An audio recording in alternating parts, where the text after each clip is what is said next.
lorsque tu es appelé à gérer quelque chose et que toi, tu es rempli de bonnes intentions vis-à-vis de cette chose, mais que tes partenaires à qui tu donnes la responsabilité de X ou Y choses en rapport avec cette gestion, eux ne sont pas animés d'une bonne foi, d'une bonne intention, d'une bonne volonté, eh bien, l'impact que tu auras sur cette chose, sur la qualité de sa productivité,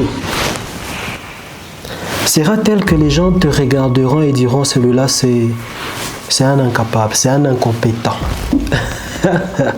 On dira que tu es médiocre. Vice versa. Lorsque un groupe de responsables sont mis dans un système où l'autorité qui les pilote est une personne qui n'a pas une bonne foi, mais que eux sont animés d'une bonne foi, d'une bonne volonté, qui ont de bonnes intentions, c'est pareil. Les résultats seront toujours négatifs.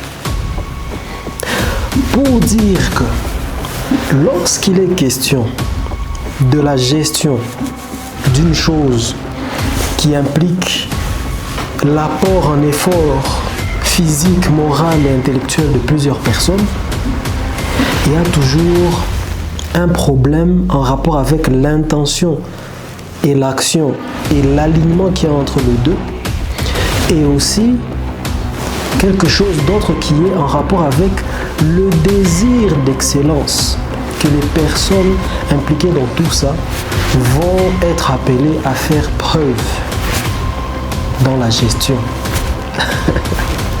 de tout ça. Lorsque il y a un problème de désir animé par la bonne foi, la gestion de toute chose ne peut jamais être bonne. Pour dire que l'intention naît du cœur. Elle prend forme dans l'esprit, grâce à l'intelligence et tout ça, et elle prend vie dans l'action.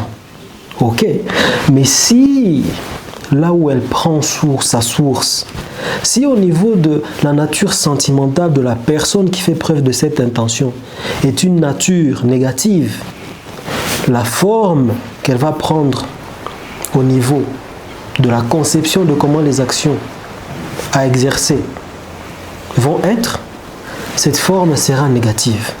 Et les actions, bien qu'étant maquillées de fausses intentions, leur vraie nature sera aussi négative. Pour vous dire que tout ce qu'on fait, comme je le dis tout le temps, tout ce qu'on fait part d'abord de ce qu'on ressent, de comment on ressent les choses par rapport à ce qu'on est en train de vouloir faire, par rapport à comment on pressent que ces choses doivent être faites. Pour ne pas me mettre en doute, observez autour de vous, si vous êtes élève, étudiant ou travailleur, vous vous rendrez compte qu'il y a toujours des gens autour de vous qui, tant qu'on n'a pas crié sur eux, tant qu'on ne leur a pas mis la pression, tant qu'on ne leur a pas poussé à se sentir gênés à cause d'un comportement improductif dont ils font preuve, ils ne changent pas, ils n'excellent pas. Il y a des gens au travail, tant que le directeur ou bien la personne qui est juste au-dessus d'eux ne les a pas bousculés, ne les a pas mis mal à l'aise à cause de leur improductivité, leur manque d'excellence, leur médiocrité dans le travail, vous ne les verrez jamais exceller, faire des efforts, même s'ils en ont la capacité. Mais cette incapacité à faire preuve de bonne intention venant de ce qu'ils sont intérieurement ne pourra être changé que si on les bouscule émotionnellement. Pour vous dire que le monde des sentiments et des émotions n'est pas aussi banal qu'on cherche à le faire croire. Seulement, il y a une façon de le gérer et pour ça, il faut le comprendre. Il faut comprendre toute la magnificence et la délicatesse de ce monde-là et comprendre comment maintenant le manipuler et le construire.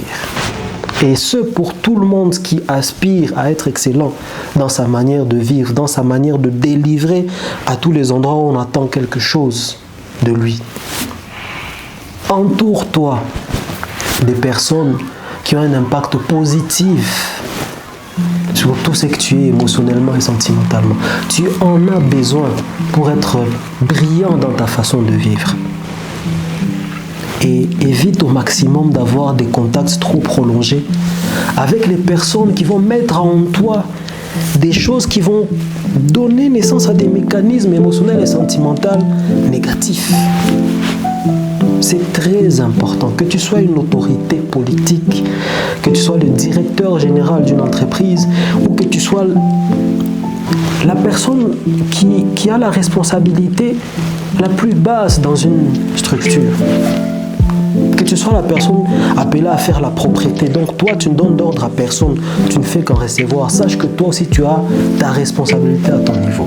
Et que pour que tu excelles à ce niveau-là, tu dois savoir protéger ton enthousiasme vis-à-vis du désir d'être excellent dans ce que tu fais. Protéger, cultiver cet enthousiasme-là. Parce que le monde extérieur est violent. Surtout au niveau de ce qu'on est émotionnellement et sentimentalement.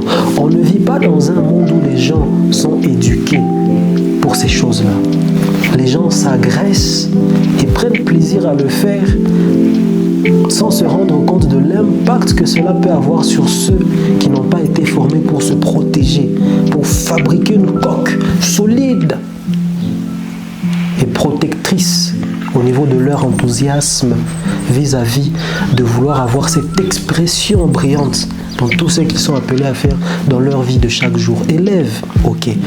Étudiant, ok. Travailleur, ok. Responsable dans une société, ok. Leader dans un mouvement social, ok. Mais es-tu conscient du fait que pour que tu excelles, il faut que tu ressentes du plaisir dans le fait de vouloir exceller dans ce dans quoi tu es appelé à faire preuve de bonne gestion.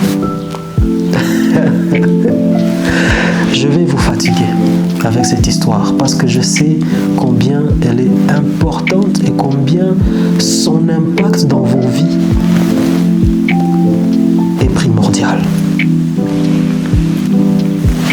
Force à vous, force à toi ma soeur, force à toi mon frère. Et chaque jour, commence à donner de l'importance dans le fait de cultiver cet enthousiasme, protéger cet enthousiasme. Et lorsqu'il sera grand, apprendre même à le partager, à commencer à le cultiver dans les personnes qui sont autour de toi et qui sont impliquées dans la chose que vous êtes appelés à gérer ensemble. C'est très, très important.